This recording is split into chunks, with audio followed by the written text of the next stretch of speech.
Hey folks, welcome back to the channel. Thank you for tuning in for another round of Q&A. I hope you're all doing well. Well, let's get straight into some questions. So the first question comes from Nyam Blondell, who says, can diet improvements change our reaction to environmental triggers? Nyam, thank you so much for asking that question. I'm so glad that you are starting to think down that line, because absolutely yes. That's the whole point of this whole eczema healing process. Is you want to change your inner workings, you want to change your construction in the same way that when you change your diet, you can change your fitness and you can change your taste buds, your desire to exercise, your mood.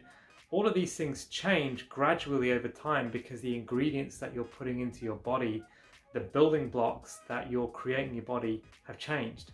And so yes, the way that you react with your environment around you changes as well. I've proved myself, I've reduced my hay fever symptoms and asthma symptoms, even though I didn't intend to do that when I first set out trying to heal my skin. So yes, keep going. If you started to spot that for yourself, that is fantastic, because it means some things are starting to change within you, and it's exciting. I'm with you there, and I am. So thank you for posting that. Just another note on that as well, you might find that if you've got respiratory related stuff going on, like if you've got asthma or anything like that, you might find that actually changes first before your skin changes, because your lungs are more important to your body. And so if you've got issues with your lungs, your body will address that first, and then it will get onto your skin further down the track. The next question comes from Tom Lockett, who says, just a quick question. My eczema has become infected with staph. Obviously, I would never use antibiotics on it, and I'm also 100% raw. Do you think that I should use any soap? And you can read the rest of the question there.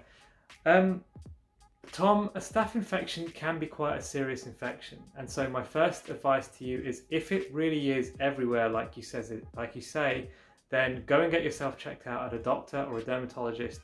Let them have a look at you. You don't necessarily need to take the drugs that they give you, but let them have a look, just so that somebody else who's a trained professional, who's got a trained eye, has seen your body and can tell you what's going on. And if they look at you and they are completely shocked by what's going on, then you may need to consider taking some fairly drastic action which compromises everything that you've done with cleaning your body out, etc. But if you need to get rid of staph infection, then do it, because it can become serious, especially if it's all over you and it starts getting into your body in ways that you don't want. On the other hand, a lot of people just stay clean, stay protected, and eat well, live well, sleep well, maintain a healthy immune system, and then it goes away all by itself. So only you can know from how you feel as to whether it's getting worse or getting better. But do go and get it checked out, at least so you have an opinion from them. Bear in mind there are natural solutions as well, like apple cider vinegar, tea tree oils and things like that, which can help staph. So they may be alternatives for you if you don't want to go down the route of antibiotics and all those other nasty things. The next question comes from Nyam Blondell. Nyam, another question from you. What do you think about a fruit fast?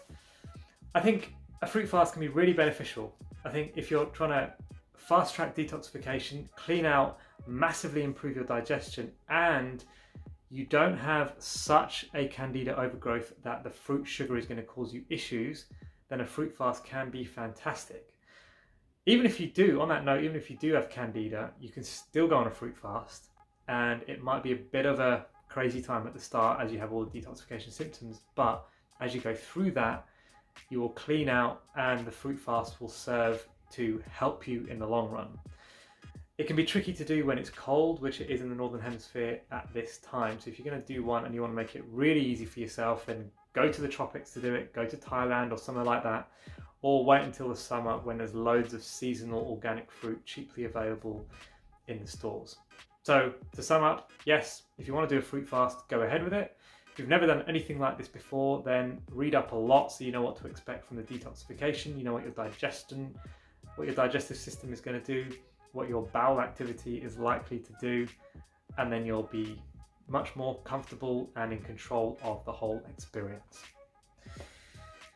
And today's last question comes from Eshwar Tangarala, Do you know how long it can usually take to heal? I completely changed my diet to a healthier one and my skin got 1,000,000 times better in 3 months. I journaled everything I ate. And the rest of the question is here on the screen. So, Eshwar, that is the $1,000,000 question, and it varies dependent on your mood, your attitude towards healing, exactly what you're doing with detoxification, how efficient your personal body is at detoxifying. Some of that is genetic. How much you're exercising, your sweat levels, and also how long you had the condition in the first place. How deep rooted is this? If this is something you had from birth, then it's likely to take much longer than something that is more surface level for somebody who, say, got it only 2 or 3 years ago. So all of those things can massively vary your trajectory with this. If you've hit a plateau, which I'm kind of reading into your question a little bit, maybe you have hit a bit of a plateau where you've done some great work in 3 months and now you're feeling like the healing isn't skyrocketing like it was at the start, then maybe you need to mix it up a little bit, take it deeper. Maybe you need to look at more the nutrition phase of things now. If you're done with detoxification, you might want to be looking now at building and getting some nutrients into so that you can continue your upward trajectory. A lot of people stay in the detox phase and that's all they know and they feel really good on that, and so they just keep doing it, but they never move to the nutrition phase where they're building and getting some really high level nutrition in to keep the upward trajectory, give the body the strength it needs to continue that healing process. Do get in touch, send us some emails or something if you want to know more about that. That's it for today's Q&A session. Thank you so much for joining me. If you've got any other questions, post them in the comments down below or drop me an email and I'll feature you in the next video. You're free to go and I'll see you soon.